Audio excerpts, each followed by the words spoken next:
Salut à tous et bienvenue dans cette nouvelle vidéo. Alors je voulais vous partager une astuce que j'ai découverte il n'y a pas si longtemps que ça. C'est une astuce pour effectuer un imprime écran sur une zone précise, en tout cas pas sur la totalité d'écran. Parce qu'on connaît évidemment le imprime écran, la touche imprime écran, mais là c'est vraiment autre chose, c'est pour dessiner, faire un imprime écran sur une zone que vous dessinez vous-même. Alors l'avantage de cette astuce, c'est qu'il n'y a aucun logiciel installé, c'est natif à Windows, alors du coup oui ça fonctionne que sur PC. Mais en tout cas, voilà, moi j'ai trouvé ça vraiment super, parce qu'avant je m'enquiquinais à faire des découpages en Photoshop, à faire voilà, une zone spécifique, alors que là, ça se fait en 2 secondes, franchement, je trouve ça super génial. Du coup, quand je communique sur Discord ou dans mes flux de travail, du coup, je fais un imprime écran en 2 secondes.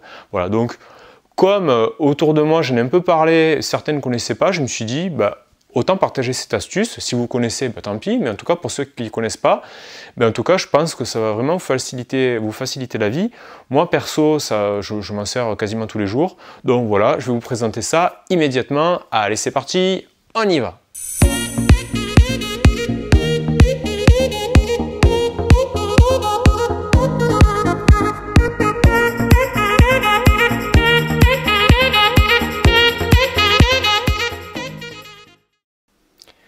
Allez, je vais vous montrer cette fonctionnalité native à Windows. Alors, pour activer l'imprime écran, vous appuyez simultanément sur les touches Windows Shift S. L'écran devient noir semi-transparent. Là-haut, vous avez plusieurs possibilités. Donc, la première, c'est capture rectangulaire. Donc là, je vais dessiner une zone comme ceci.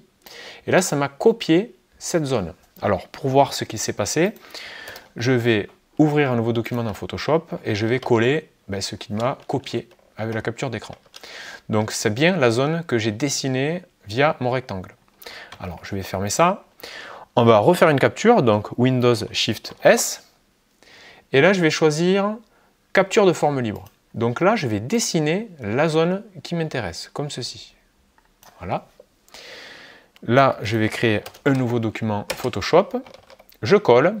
Et vous voyez que là il m'a collé la zone que j'ai tracée avec la plume libre. Donc, comme la zone est inscrite dans un rectangle, tout ce qui est en dehors de la zone, ça me l'a mis en noir. Voilà, comme ceci. Alors, une autre fonctionnalité. Alors, troisième possibilité, Windows Shift S. Cette fois-ci, on va cliquer ici, capture de fenêtre. Donc ça va effectuer un imprime écran sur la totalité de la fenêtre. Donc, nouveau fichier, je colle, et là, vous voyez que c'est bien mon écran dans sa globalité. Alors, ça, c'est l'équivalent de la touche imprime écran. D'accord? Sur votre clavier, sur PC, vous avez une touche où il y a marqué imprime écran système. Donc voilà, donc ça, c'est l'équivalent de cette touche. Et enfin, vous avez une quatrième possibilité, donc Windows Shift S, qui consiste à capturer tous vos écrans. Donc si vous avez 2 écrans, ça va vous capturer vos 2 écrans. Si vous en avez 3, ça va capturer vos 3 écrans. Tout simplement. Et la croix, c'est pour fermer l'outil. Tout simplement. Voilà, j'espère que cette astuce vous a plu. En tout cas, n'hésitez pas à partager, racontez-moi vos témoignages. Je ne sais pas comment vous faisiez des imprimes écran, est-ce que vous installiez des logiciels. Voilà, bon, là c'est une astuce qui est vraiment pas mal, sans rien installer du tout. Bon, par contre c'est sur PC. Voilà, en tout cas, je suis ravi de vous avoir partagé ça. N'hésitez pas, abonnez-vous, vraiment, allez-y, abonnez-vous, ça fait vraiment super plaisir. Moi, ça m'encourage. Voilà, donc voilà. Bon, je vous dis à très bientôt pour une prochaine vidéo. Ciao, ciao, ciao!